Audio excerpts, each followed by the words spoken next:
Puwede ba nating ipaliwanag itong doktrina nga po na Male Captus Bene Detentus din?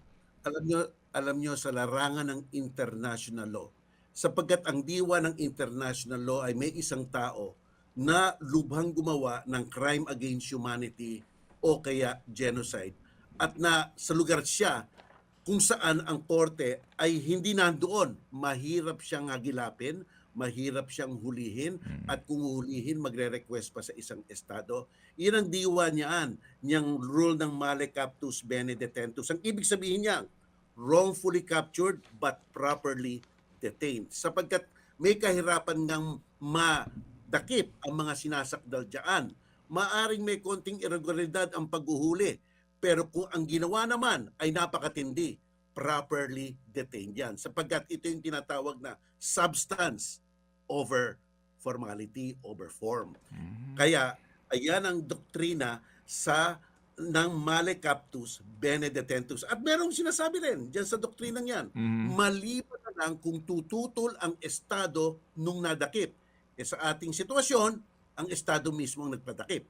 So, so, so mukhang Hmm. baka umiral rin niyang, kung meron man, assuming na irregularidad, maaaring itong doktrinang ito ang sasabihin ng ICC.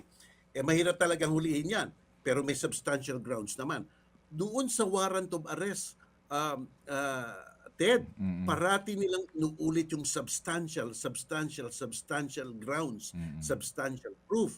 Ibig sabihin talagang may nakikita sila na talagang may probable cause, ika nga sa atin, tawag natin, Mm. para ituloy ang kaso. Hmm. So, kumbaga din, wrongly captured, properly or lawfully detained. Oo, Ito'y doktrina na maaaring magamit natin, in the case at bar. yes. Alam mo, Ted, tandaan natin, Ted, noong November 21, 2021, ang gobyerno sa ilalim ni Presidente Duterte ay humingi ng deferral.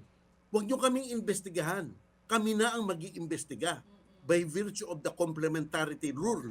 So ang Mhm. ginawa ng ICC, pinahintulutan actually, o sige, mag-imbestiga kayo at bigay niyo sa amin.